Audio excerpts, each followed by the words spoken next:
ba'du. Hadirin sekalian, ibu-ibu dan bapak-bapak, teman-teman serta adik-adik sekalian, jamaah Masjid Nur Salihin. Alhamdulillah kita bersyukur kepada Allah. Dan salah satu yang paling kita syukuri saat ini adalah Allah memberikan kepada kita kesempatan dan kemauan untuk tetap istiqomah dalam talabul ilmi, di dalam menuntut ilmu. Karena selama seorang muslim itu masih mau belajar, maka kebaikan masih ada dalam dirinya. Selama dia masih merasa butuh untuk duduk di majelis ilmu, maka artinya rahmat Allah masih terus membersamainya. Selama seorang muslim terus merasa haus untuk dipuaskan dirinya dengan ilmu-ilmu syariat, itu cirinya dia masih berada di dalam ruang lingkup cinta dari Allah Ta'ala. Maka kita bersyukur kepada Allah. Ada yang muda, ada yang sudah sepuh, ada yang laki-laki, perempuan, bahkan ada yang anak-anak. Maka di setiap majelis berulang kali saya ingatkan, jangan segen bawa anak kecil. Maka kalau majelis semacam ini banyak anak kecil, harus saling memahami. Takmir yo ojo kereng kenemenen, orang tua jangan los keterlaluan. Faham tidak? Jadi orang tua juga punya kewajiban untuk apa? Ngontrol anaknya. Takmir pun juga punya hak untuk mengingatkan. Daripada diingatkan orang lain, orang tuanya mangkel, karuan diingatkan sendiri karena itu anak panjenengan. Faham betul? Kalau yang rame suaminya, oh istri, biasanya begitu. Istri yang rame, suami yang mengingatkan. Wis, tendensius ya. Salawat beriring salam semoga tercurahkan kepada suri tauladan kita bersama, kekasih kita bersama, Nabi besar, Nabi agung, An-Nabi Muhammad sallallahu alaihi wasallam.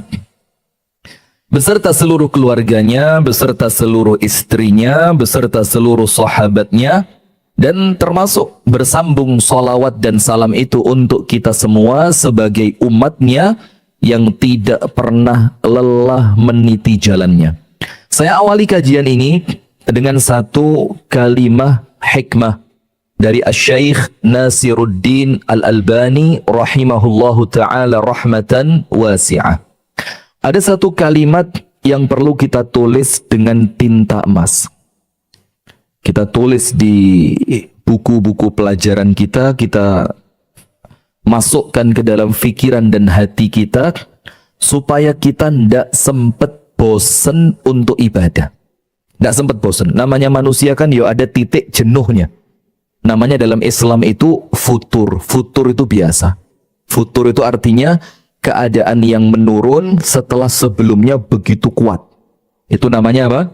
Futur, menurun, biasa. Tapi kalau futur itu dibiarkan berlanjut, maka nanti mompa imannya untuk kembali seperti semula itu berat.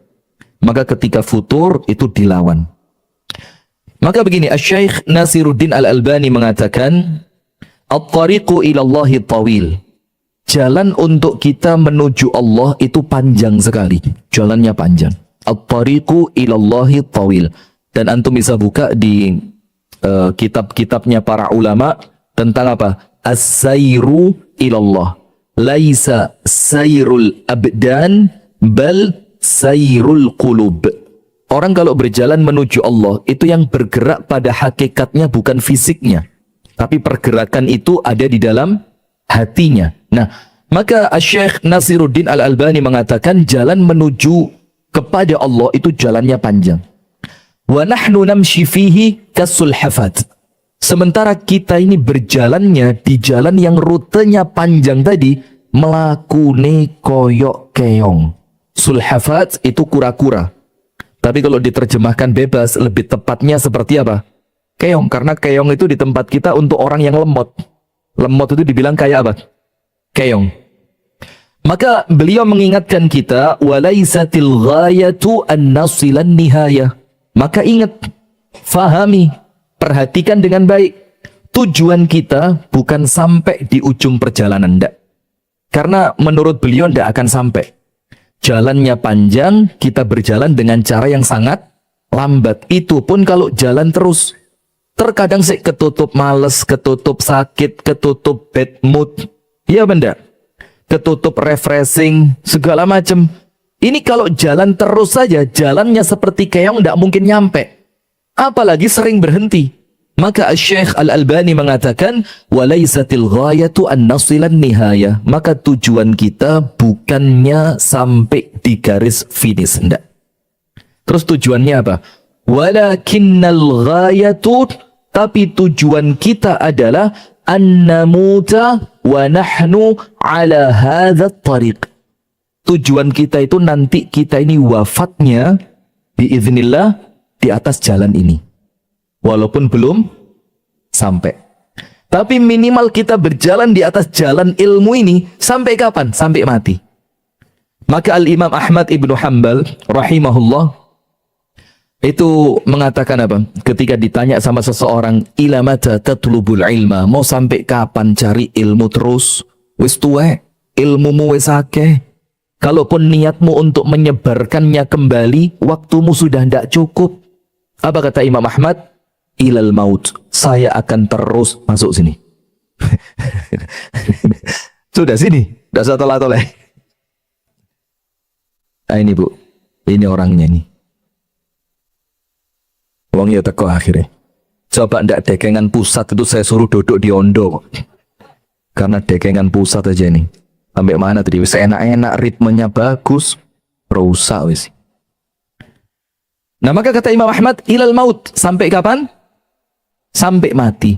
Dan orang yang beruntung adalah mereka yang meninggal di atas jalan ilmu. Kenapa? Nanti kita sebutkan banyak keutamaan-keutamaan orang yang tidak pernah berhenti mencari ilmu. Maka dalam pepatah yang lain, dalam satu kalimat hikmah yang lain, Imam Ahmad mengatakan apa? Ma'al mihbarati ilal maqbarati. Akan terus saya bawa tempat tinta ini. Maksudnya Imam Ahmad apa? Saya akan terus menulis, belajar, mencari, membaca, menghafalkan. Terus, ma'al mihbarah ilal maqbarah. Akan saya bawa tinta ini sampai saya masuk ke kuburan. Nah, maka dengan itu Syekh Nasiruddin Al-Albani rahimahullahu ta'ala itu mengingatkan kita. Maka tujuan kita ini bukan kita sampai di garis finish. Nggak sampai. Dalane dawa mlakune koyok keong. Tapi kita berharap kita nanti meninggal di atas jalan ini. Wala tamutunna illa wa antum muslimun. Hadirin sekalian, kilauan cahaya ilmu yang kita maksudkan di sini adalah pembuka kajian Masjid Nur Shalihin dalam rangka supaya kita ini mendapatkan semangat yang tidak putus untuk mencari ilmu. Tetap semangat, tetap membara, ya membara, pokok genit tok emotikon wis pokoknya ya. Terus tetap tidak pernah jenuh, walaupun terkadang ilmu yang disampaikan itu terulang, tapi semangatnya itu tidak boleh padam. Yang pertama, antum fahami satu hadis dari An-Nabi SAW, yang hadis ini singkat, tapi maknanya tidak pernah hilang untuk menjadi obor penyemangat kita dalam mencari ilmu. Saya ingat sekali quotes-nya Kiai Haji Abdullah Said rahimahullah, pendiri Hidayatullah. Itu beliau gambar kapal gitu, kapal kemudian berlayar di laut, di sampingnya ada gambar ombaknya tinggi. Terus beliau bilang apa? Senantiasa perbaiki kapalmu. Dicek terus ada keretakan atau tidak. Dan pastikan bahan bakar untuk menyalakan generatormu tidak pernah habis. Karena perjalanan ini masih panjang dan ombaknya begitu berat. Wih, itu kalimat singkat beliau tulis tangan. Kemudian ada gambar perahunya. Tapi itu menjadi apa? Penyemangat yang luar biasa. Jadi menurut beliau, dicek terus perahu ini. Perbaiki terus ada retaknya apa tidak. Dan kamu kontrol bahan bakarnya masih cukup atau sudah hampir habis. Kenapa? Karena jalan kita masih panjang, sementara ombaknya begitu besar. Artinya fitnah-fitnahnya itu begitu besar. Nah, maka apa? Kapal selat Hormuz ngawur mana? Baik, astagfirullah, astagfirullah. Saya ki setelan serius maling ngopi rusak. Sudah.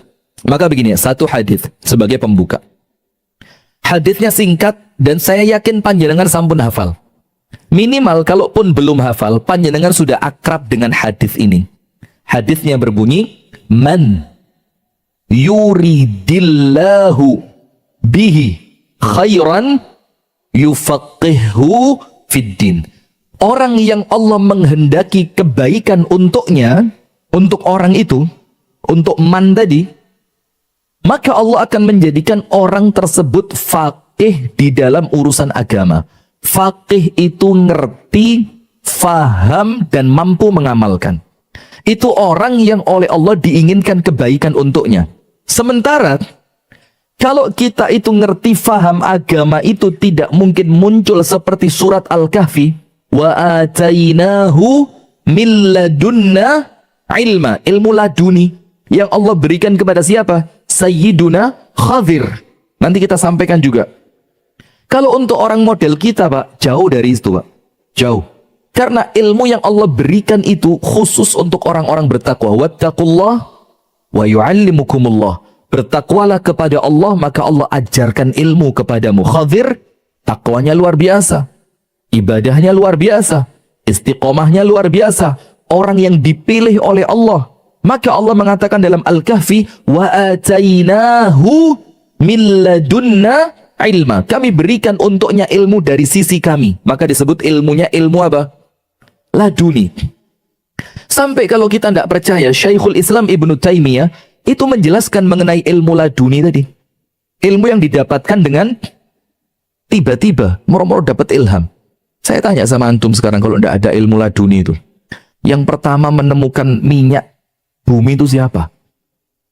Terus yang ngurui ngolahnya siapa? Terus yang ngajari sampai kemudian ada yang jadi solar, ada yang jadi bensin, ada yang jadi plastik. Itu yang ngajari siapa pertama kalinya kalau bukan Allah? Terus Allah mengajarkannya lewat apa kalau bukan laduni? Tiba-tiba muncul ilham. Ini Abu Shanum ini berangkat ke Blitar. Ada tempat pengolahan plastik menjadi solar, bisa bensin juga, tapi masuk Pak, masuk Pak, monggo pindah. Solar itu ketika anaknya cerita, itu ilmunya didapat dari mana? Yo cerita nih, yo nyoba, dicek, dites, sampai keluar solarnya itu, karena dia yakin bahan awalnya plastik itu minyak bumi, maka akan kembali lah disuling jadi seperti itu. Masya Allah. Nah sudah. Tapi karena kita bukan khadir, kita ngerti ilmu itu di mana dia adalah ciri Allah menginginkan kebaikan untuk kita, tidak akan didapatkan dengan cara tanpa dicari. Maka harus duduk mencari ilmu. Ta'allam falaisal mar'u yuladu alima. Belajarlah. Laisal mar'u yuladu alima, karena manusia itu tidak tercipta dalam keadaan alim, tercipta dalam keadaan apa? Bodoh. Maka untuk menghilangkan kebodohan itu Allah ngasih cara. Allahul ladzi akhrajakum min butuni ummahatikum la ta'lamuna syai'an faja'ala lakumus sam'a wal absara wal af'idah. Allah yang mengeluarkan kalian dari perut ibu kalian dalam keadaan tidak tahu apapun. Setelah itu, Allah bukan ngasih ilmu, Allah memberi sarana. Allah jadikan telinga, Allah beri mata, Allah berikan kemampuan untuk memahami afidah.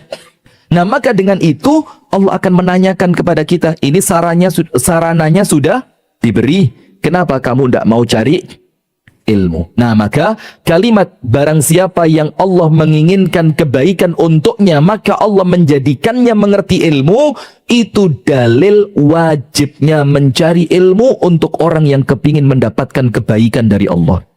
Karena tidak ada kebaikan kecuali lewat ilmu. Orang ngerti sholat tahajud karena ilmu. Orang ngerti bersabar atas cerewetnya istri. Sabar, sabar, sabar. Kenapa kok langsung gaduh begini? Gak asik. Ya harus ganti materi aja. Orang rela bersodakoh dalam keadaan dia ngerti kebutuhanku akeh, tapi dia berani bersedekah tadi, itu tidak lain dan tidak bukan karena dia punya ilmu. Seorang petani nandur pari mulai wene sampai panen 3 bulan, bahasa Inggris. Sampai panen 3 bulan. Kalau ndak punya ilmu, di minggu kedua dibabat. Lah lapo nandur sukep. Di minggu kedua dibabat sama dia. Lah lapo nandur sukep. Karena minggu pertama keluarnya apa? Daun semodel rumput. Pekan kedua rumput. Pekan ketiga rumput. Sampai nanti menjelang masuknya 2 bulan seminggu. Anda ngerti pahari Anda. Nggak ngerti Anda wong desa Anda. Ganti dinya wong kota Anda. Iki lho desa. Jadi kita balik sekarang apa timbangannya itu kita balik. Kuto itu malah ketok elek gitu loh. Ngompong kuto iki lho wong desa. Nah, ketika mulai muncul 2 bulan 1 minggu mulai muncul bulir kecil. Tapi warnanya masih hijau. Kalau dari awal dia tidak ngerti ilmu, itu dibabat sama dia. Apa yang menjadikan petani kok sabar nunggu sampai 3 bulan? Karena dia punya ilmu. Nah, maka itulah Allah Ta'ala mengajak kita untuk mencari ilmu. Maka apabila Allah menginginkan kebaikan untuk seorang manusia, Allah menjadikannya faham dalam ilmu agama. Nah, sekarang lihat, al-iradatu iradatani. Keinginan itu ada 2. Nomor 1, iradatullahi. Nomor 1, keinginannya Allah. La budda an tatahaqqaq. Kalau keinginan itu adalah keinginannya Allah, pasti terwujud. Pasti terwujud. Kenapa begitu? Idza arada syai'an ayyaqula lahu kun fayakun. Ilmunya Allah, kun fayakun. Itu iradah yang pertama, keinginannya Allah. Nomor 2, iradatul insani, keinginannya manusia. Ini boleh jadi terwujud dan tidak jarang tidak terwujud. Nah, sekarang lihat, untuk orang yang berilmu, kebaikan itu untuknya, untuk orang berilmu tadi, keinginannya orang tersebut atau keinginannya Allah? Keinginannya siapa? Barang siapa yang Allah inginkan kebaikan untuknya, berarti keinginannya dia atau keinginannya Allah? Keinginannya Allah. Maka kebaikan untuk orang berilmu pasti terwujud. Imma fid dunia wa imma fil akhirah. Dunia atau akhirat. Pasti terwujud.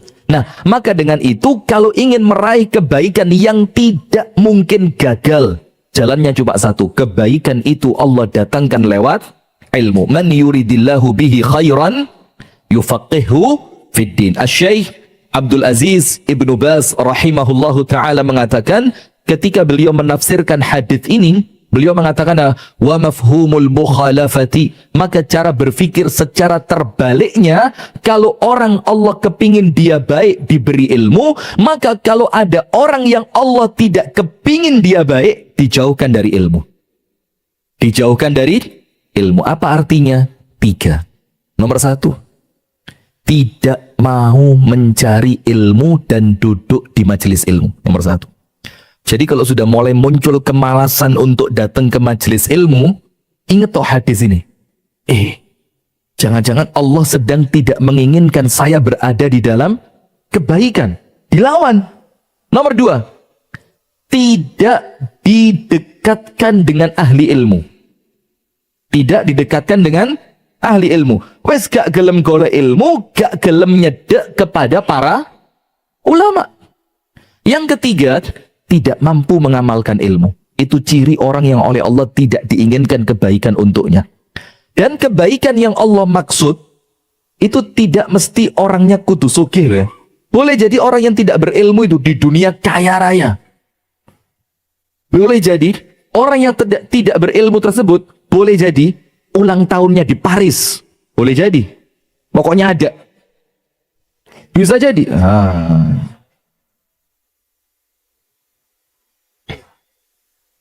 Ya. Fokus. Ini pembukaan, tidak boleh macam-macam. Sampai mana tadi? Paris. Sampai Paris. Pare. Anda kalau ke Pare, sebelum TMP itu, sebelah selatan jalan, itu ada Paris. Iya. Jadi kalau mau ulang tahun di sana. Na'udzubillah min dzalik. Nah, sudah. Maka dengan itu jamaah, ketika Allah itu tidak menginginkan kebaikan, bukan berarti orangnya jadi miskin papa di dunia ini, kepingin iki gak iso. Imam Ahmad tidak punya apa-apa. Atha bin Abi Rabah, muridnya Abdullah bin Abbas, badannya kecil, kakinya yang separuh kecil. Yang satu utuh, yang satu kecil. Kalau jalan pakai tongkat, tidak dilihat sama manusia. Tapi dia pewaris ilmunya Abdullah bin Abbas. Kemudian siapa lagi? Antum lihat. Al-Imam Al-Bukhari, Al-Imam Muslim, dan yang lainnya. Itu orang-orang yang Allah inginkan kebaikan. Maka hati-hati. Yang kedua, perhatikan. Antum buka dalam surah Al-Baqarah. Semuanya apa? Ketika Allah ingin memuliakan Nabi Adam, yang awalnya malaikat itu memandang remeh Nabi Adam ini, ketika malaikat mengatakan, ataj'alu fiha may yufsidu fiha wa yasfikud dima. Ya Allah, ngapain lagi menciptakan makhluk ini yang namanya Adam ini, sementara engkau telah memiliki kami, yang kami ini wa nahnu nusabbihu, bertasbih, bihamdika, dan kami memujimu, wa nuqaddisulak, dan kami mensucikanmu, sementara makhluk yang akan engkau ciptakan ini may yufsidu fiha, kesukaannya merusak. Tidak benar ya. Itu Aceh kan tidak rusak ya. Rusak apa enggak? Hampir 100% ya. Nah, kamera arahkan ke antum, jangan arah terus. Oh, lama-lama bukan tepi jurang, melebu jurang ini. Na'udzubillah. Katanya malaikat, apakah engkau akan ciptakan makhluk yang kesukaannya merusak? Wa yasfikud dima, senengannya bunuh-bunuhan. Lihat sekarang Amerika. Bunuh-bunuhan. Lihat Israel, bunuh-bunuhan. Bahkan Israel yang dibunuh bukan manusia model kita, para nabi. Yaqtulul anbiya, para nabi dibunuh. Kenapa sejarahnya kok orang Israel suka membunuhin nabi? Karena Bani Israel itu sukunya banyak. Ketika dari suku yang satu, yang lainnya tidak terima, maka nabinya dibunuh. Nanti ketika Allah angkat dari suku yang lain lagi, yang satunya lagi tidak terima, dibunuh lagi. Sampai seperti itu terus. Nah, maka dengan itu, Allah ingin menunjukkan kepada malaikat kedudukan mulianya Nabi Adam. Antum tahu dengan cara apa? Dibikin kaya? Enggak. Nabi Adam itu ketika turun, jangankan kaya, pakaian enggak bawa. Iya apa enggak? Dengan apa? Ilmu. Apa Allah katakan? وَعَلَّمَ آدَمَ الْأَسْمَاءَ كُلَّهَا. Allah ajarkan semua ilmu kepada Nabi Adam. Ilmu lughat, bahasa, ilmu asma'il jamadat, apa-apa yang ada di surga, apa-apa yang Allah, semuanya Allah ajarkan kepada siapa? Adam. وَعَلَّمَ آدَمَ الْأَسْمَاءَ كُلَّهَا ثُمَّ عَرَضَهُمْ عَلَى الْمَلَائِكَةِ فَقَالَ أَنْبِئُونِي بِأَسْمَاءِ هَؤُلَاءِ إِنْ كُنْتُمْ صَادِقِينَ. Kemudian setelah itu, setelah Nabi Adam diberitahu nama-nama tadi, Allah panggil malaikat. Malaikat iki apa? Tidak tahu ya Allah. Malaikat ini apa? Tidak tahu ya Allah. Malaikat ini apa? Tidak tahu ya Allah. Malaikat ini artinya apa? Tidak tahu ya Allah. Allah panggil Adam. Ambihum bi asma'ihim. Adam, tunjukkan ini apa? Tembok. Ini apa? Jam. Ini apa? Pohon. Ini apa? Ditunjukkan semua. Sampai malaikat itu tunduk, ngaku, dan ngerti kemuliaannya Nabi Adam, bukan karena bentuk penciptaannya, bukan karena warna kulitnya, bukan karena kekayaannya, tapi karena ilmu yang Allah tempelkan pada Adam alaihi salam. Sampai malaikatnya mengatakan apa? Qalu subhanaka la ilma lana illa ma 'allamtana innaka antal alimul hakim. Malaikatnya minta maaf. La ilma lana. Ya Allah, kami tidak punya ilmu ya Allah. Jadi rendah. Padahal malaikat. Ngaku tapi dia, la ilma lana, kami tidak punya ilmu ya Allah. Maka antum tahu Al-Imam Al-Hasan Al-Basri, ketika muridnya tanya, keren, top, panjenengan pancen ngeten. Nah, Itu muridnya seneng dengan gurunya Imam Hasan Al-Basri. Kenapa? Imam Hasan Basri itu orangnya biasa banget. Basit, sederhana. Pakaiannya sederhana, kendaraannya sederhana, sederhana. Dalam keadaan kalau beliau mau kaya, dengan mudah bisa kaya. Seperti Imam Ahmad.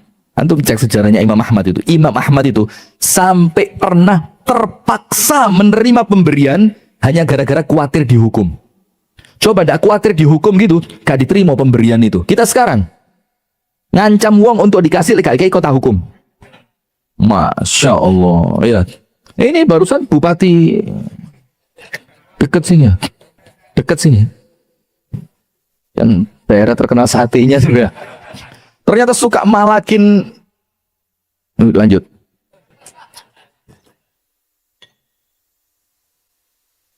Tambah ngopi, tambah panas. Sudah, apa yang terjadi? Muridnya tanya sama Imam Hasan Al-Basri. Masirru waqarika amamal agniya. Apa rahasianya panjenengan itu bisa keren di depannya orang-orang kaya? Canding klub blas. Tapi jangan diartikan kurang ajar loh ya. Beda loh ya. Percaya diri, mulia dengan ilmu, dengan sok. Itu beda. Paham enggak? Sok itu kalau bahasa Inggrisnya begedut.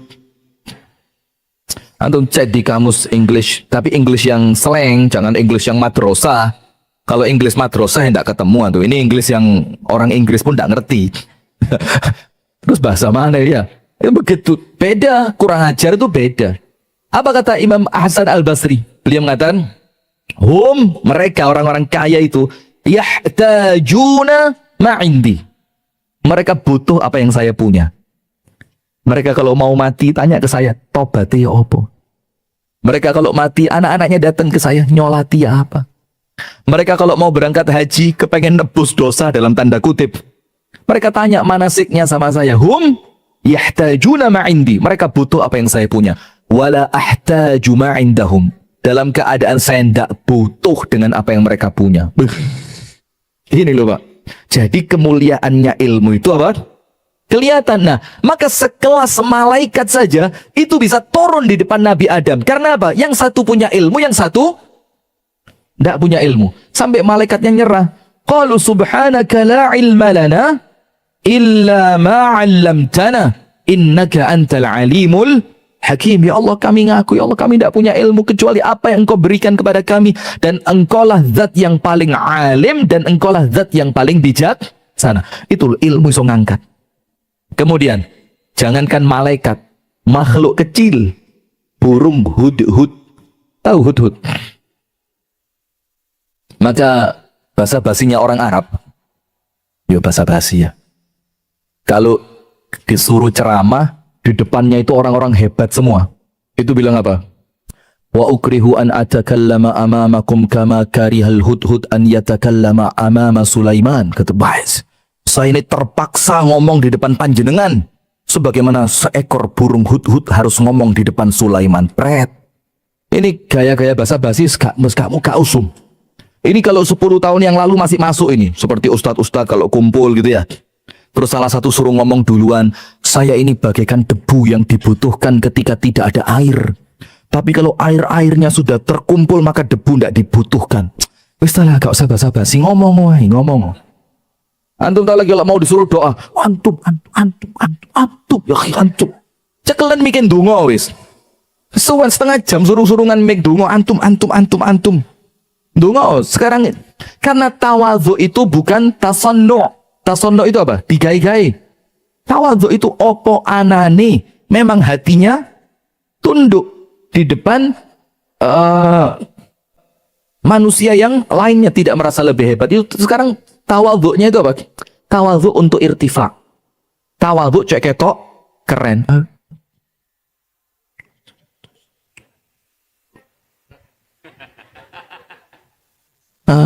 Sekarang wis gak usum. Karena tawadhu model begitu di depan kamera sekarang. Kalau mau doa, enggak bisa.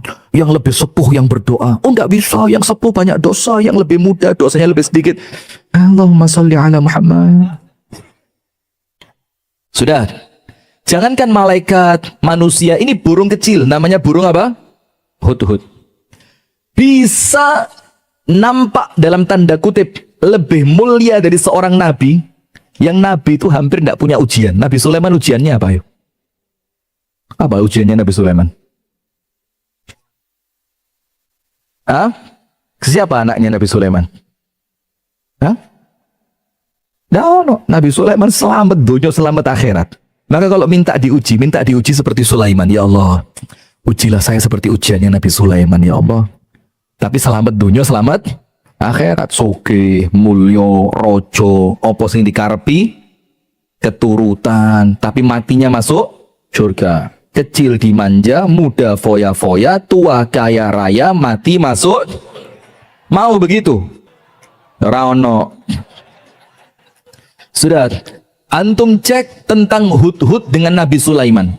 Ketika Hudhud punya sesuatu yang dia tahu, tapi Nabi Sulaiman belum tahu, menjadikan Nabi Sulaiman apa? Oh ya wis, kalau memang itu, saya hormat sama kamu. Dalam surah An-Naml ayat 20 sampai 21. Surah apa? An-Naml ayat 20 dan 21. Bahkan enggak, 20 sampai 22. 20, 21, 22. Allah Ta'ala berfirman, وَتَفَقَّدَ الطَّيْرَ فَقَالَ مَا لِيَ لَا أَرَى الْهُدْهُدَ أَمْ كَانَ مِنَ الْغَائِبِينَ. Nabi Sulaiman ketika barisno pasukannya, gajah, jerapah, bukan antum, ini antum jangan senyum-senyum. Kan Nabi Sulaiman itu pasukannya dari semua makhluk. Ternyata ketika pasukannya baris semua, hilang siji. Itu menunjukkan apa? Nabi Sulaiman itu orang yang begitu teliti. Yang dicek bukan yang besar-besar saja, tapi sampai yang kecil pun dicek. Maka Nabi Sulaiman mengatakan, saya kok kehilangan satu ini. Mana burung Hudhud? Apakah dia termasuk minal ghaibin, termasuk orang yang tidak hadir dalam parade pasukan ini? Terus Nabi Sulaiman marah. Apa kata Nabi Sulaiman? La u'adzibannahu 'adzaban syadida. Tak hukum dengan hukuman yang berat itu Hudhud itu. Apa hukumannya? Ya mungkin ulune dipreteli atau saya akan hukum dia dengan hukuman yang berat. Aula azbahanna. Kalau perlu zabah. Tak boleh. Saya sembelih ini Hudhud ini.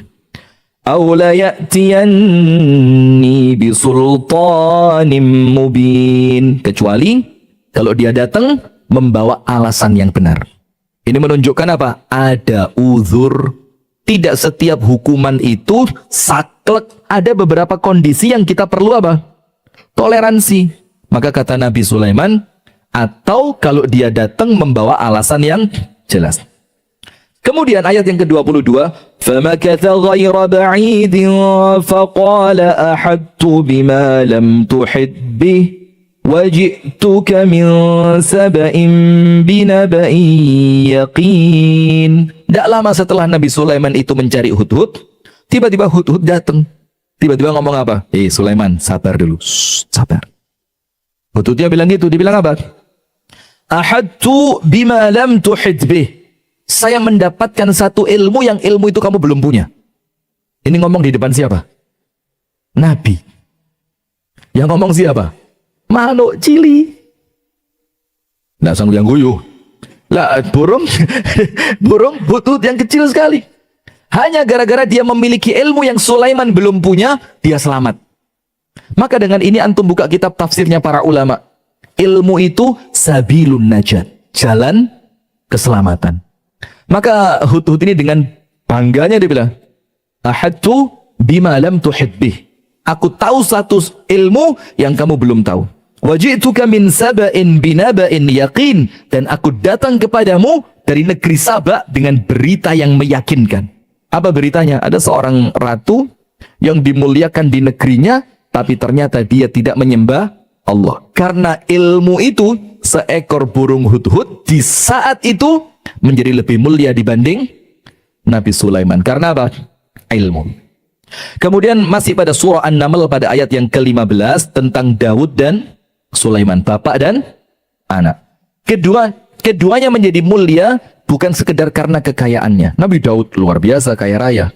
Nabi Sulaiman luar biasa kaya raya. Sampai Nabi Sulaiman itu kan kita tahu semua. Saking kayanya, Itu sampai Nabi Sulaiman itu berusaha memberi makan semua makhluk sak dunia. Kita MB kita lu ruwet.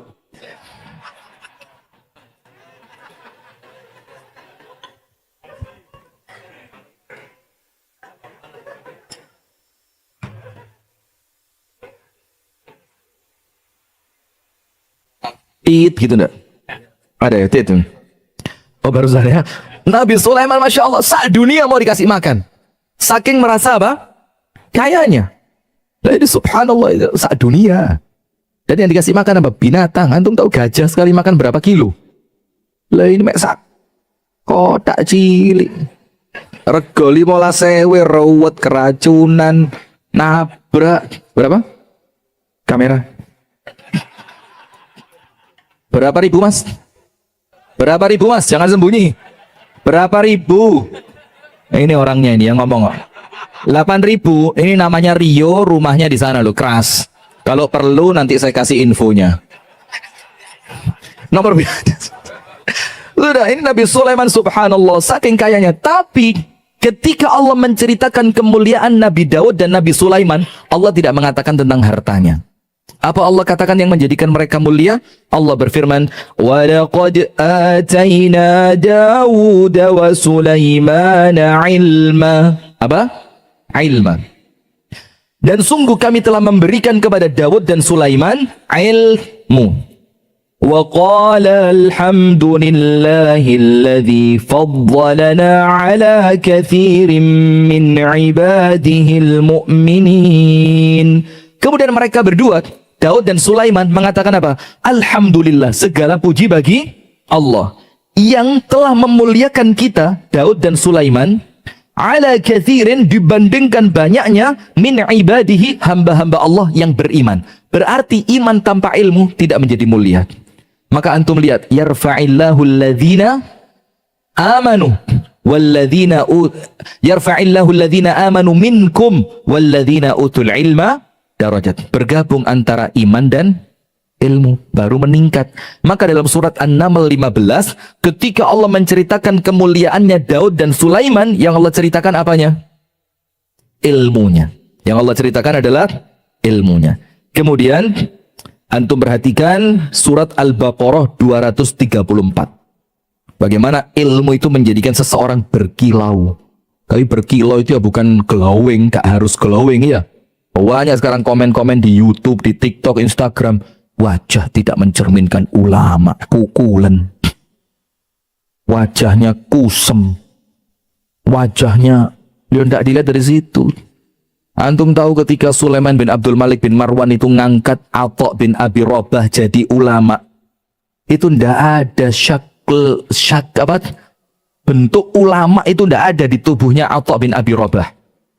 Tapi kemudian orang-orang di sekitarnya sepakat dialah orang yang paling berilmu. Kenapa? Huwa warithu ilmi Abdullah ibni Abbas. Karena dia pewaris ilmunya Abdullah bin Abbas. Padahal secara perangai, fisik, tidak ada bentuk-bentukan ulama. Nah maka silakan lihat Al-Baqarah 234. Ini cerita tentang siapa? Talut. Siapa? Talut. Kenapa Talut ini? Ketika dia diangkat menjadi raja yang akan memimpin perang. Setelah sebelumnya kaumnya minta apa? Ib'ats lana malikan. Kirimkan untuk kami seorang raja yang kami akan berperang di belakang dia. Artinya apa? Di bawah komandonya. Ternyata yang Allah pilih, harapannya mereka wong sogi. Nah sekarang gak sogi gak jadi. Lah ini yang apa? Neng negeri yang apa? Konoha atau apa namanya lupa. Iya, karena memang nyalon itu ya roto abot. Perlu modal enggak? Perlu. Berapa Pak Disol? Tapi sudah beliau selesai sudah. Maka sekarang hiburannya ganti masjid sekarang. Subhanallah. Tapi itulah pengalaman itu terkadang harus dibayar dengan harga yang sangat mahal. Masya Allah. Mantu gak sampai melo. Gantui modal. Sudah. Maka dengan itu ternyata yang Allah kirim siapa? Seorang laki-laki yang mereka anggap melarat. Kok tadi? Rojo. Ternyata pilihan Allah bukan karena kekayaannya, tapi karena apa? Ilmunya. Perhatikan. Al-Baqarah 234. 4. وَقَالَ لَهُمْ نَبِيُّهُمْ إِنَّ اللَّهَ قَدْ بَعَثَ لَكُمْ طَالُوتَ مَلِكًا. Allah telah mengirimkan untuk kalian Talut sebagai raja yang kalian berperang di balik perintahnya dia.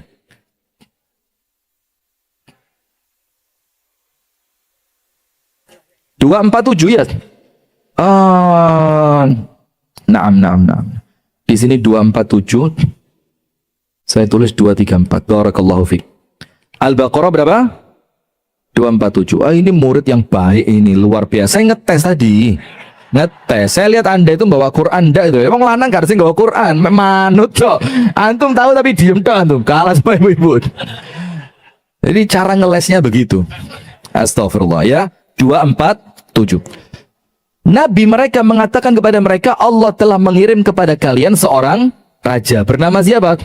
Talut. Apa jawaban mereka? Qalu anna yakunu lahul mulku alaina. Loh, kok bisa orang ini yang jadi? Loh, kok dia yang tadi? Kenapa harus dia? Wa nahnu ahaqqu bil mulki minhu. Dan kami lebih berhak dibandingkan dia. Antum lihat. Kenapa mereka merasa lebih berhak? Karena mereka merasa kekayaan itulah yang menjadikan seseorang pantas jadi pemimpin. Maka Pak Jokowi, Masya Allah. Ketika Pak Jokowi merasa, saya ini bukan siapa-siapa. Saya ini orang kampung. Oh, itu luar biasa Pak Jokowi ini. Top. Ketika kemarin Pak JK ngomong, itu termol itu harus tahu. Jokowi itu jadi presiden karena saya, Pak Jokowi tawadhu, calon surga ini orang, Masya Allah. Dia bilang, lah antum kira saya bercanda. Nah, urus dah daripada masalah. Insya Allah komisaris. Saya kalau jadi komisaris itu milih Pertamina saya. Insya Allah. Amin. Kalau saya jadi komisaris Pertamina, antum tak kayak bensin gratis. Ya, gratis. Khusus jamaah ngaji gratis. Setiap datang 10 liter. Mumpung harga, gak curiga tidak boleh. Ya, baik ya, 10 liter. Astagfirullah. Sudah. Apa yang menjadikan mereka merasa berhak untuk menjadi pemimpin? Karena mereka merasa dirinya apa? Kaya. Nah, di sini antum buka tafsirnya. Ini ujiannya orang kaya. Kadang-kadang wong sugih ngono angel tuturane. Karena merasa apa? Aku wis sugih. Sugih itu mereka anggap suatu keberhasilan. Iya, berhasil untuk mengumpulkan uang. Tapi belum tentu kekayaan itu yang Anda berhasil kumpulkan menjadikan Anda berhasil dalam semuanya. Belum tentu. Faham betul? Nah, maka mereka mengatakan, nahnu ahaqqu bil mulki minhu wa lam yu'ta sa'atan minal mal. Karena dia orang miskin. Talut itu apa? Melarat. Talut itu apa? Melarat. Tapi lihat jawabannya Allah. Qala inna Allah astafahu alaikum. Allah sudah milih dia untuk kalian. Kenapa Allah milih dia? Wazadahu bastatan fil ilmi wal jism. Karena Allah memberikan kepadanya kelebihan dari sisi ilmu dan fisik. Wallahu yu'ti mulkahu man yasha wallahu wasi'un alim. Terserah Allah mau ngasih kekuasaan itu kepada siapapun, tapi intinya di sini kemuliaan yang Allah catatkan ada pada diri seorang Talut itu kemuliaan karena ilmu. Terakhir antum buka suratul Kahf ayat 65-66. Surat apa? Al-Kahfi 65 dan 66. Ayo salaman lagi. Walat antum nyalahno saya lagi. 65 dan 66. Begini. Ketika Nabi Musa ceramah dalam tanda kutip di depan Bani Israel, salah seorang jamaahnya tanya, "Man a'lamun nas fil ardi?" Sopo menungso di dunya iki sing paling pinter? Apa jawabannya Nabi Musa? Ana. Biar otak guyang-guyu di ana. Kalau kita ini, siapa manusia paling pinter sak dunya? Nabi Musa bilang, saya.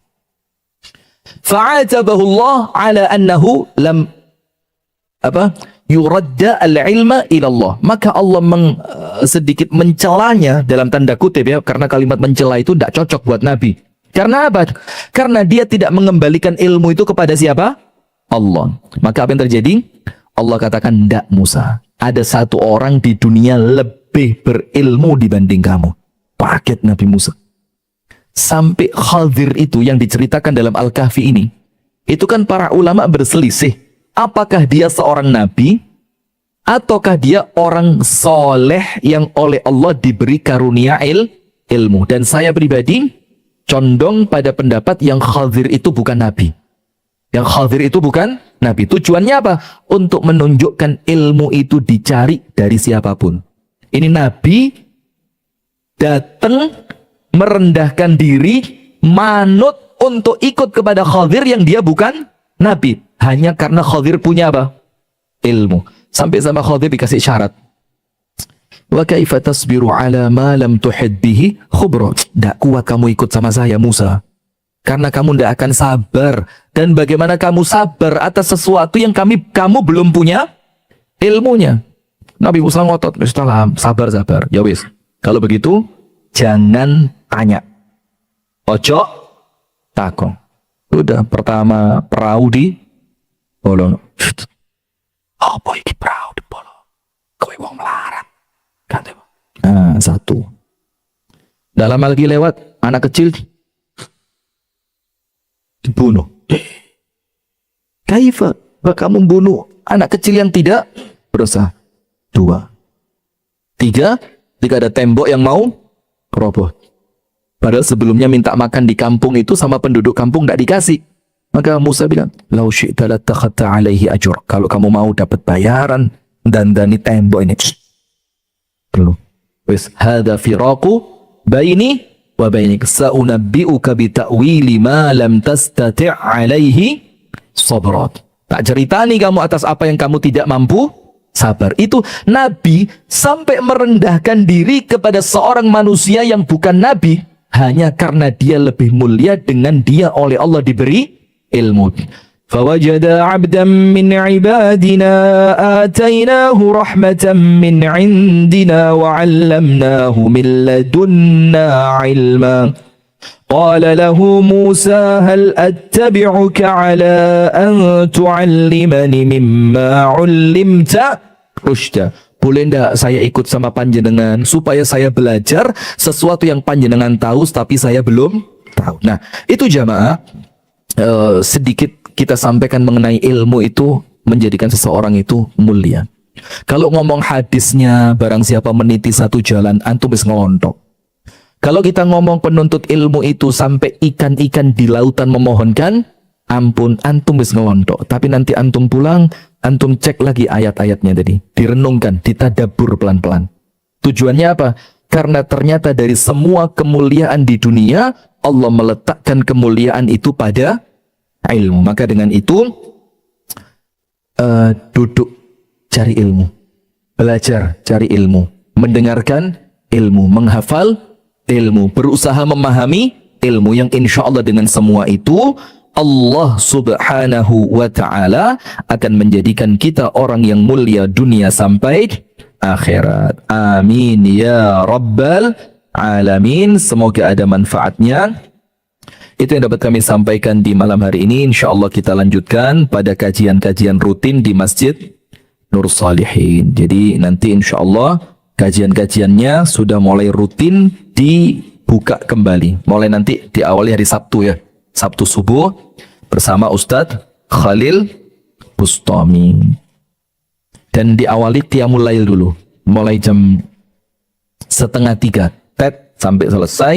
Nanti dilanjutkan subuh berjamaah, dilanjutkan kajian, kemudian dilanjutkan dengan sarapan bersama. Wallahu ta'ala a'la wa a'lam. Semoga ada manfaatnya. Kurang lebihnya saya mohon maaf. Hadanallahu wa iyyakum ajma'in. Subhanakallahumma wa bihamdika. Ashhadu an la ilaha illa anta. Astaghfiruka wa atubu ilaik. Bagaimana sholatnya? Nampaknya kita sholat 2 kali ya. Jadi yang pertama yang sudah di dalam rapikan dulu softnya. Nanti yang belum dapat tempat sholat setelah sholat yang pertama. Ini nanti yang sudah sholat duluan harap segera mohon maaf ya, harap segera keluar untuk memberi tempat kepada jamaah yang kedua. Nah, maka dengan itu harapan kami apa? Ayo bismillah kita gendong bareng-bareng, kita dukung bareng-bareng biar pembangunan masjid yang di sebelah utara bisa segera rampung. Amin ya rabbal alamin.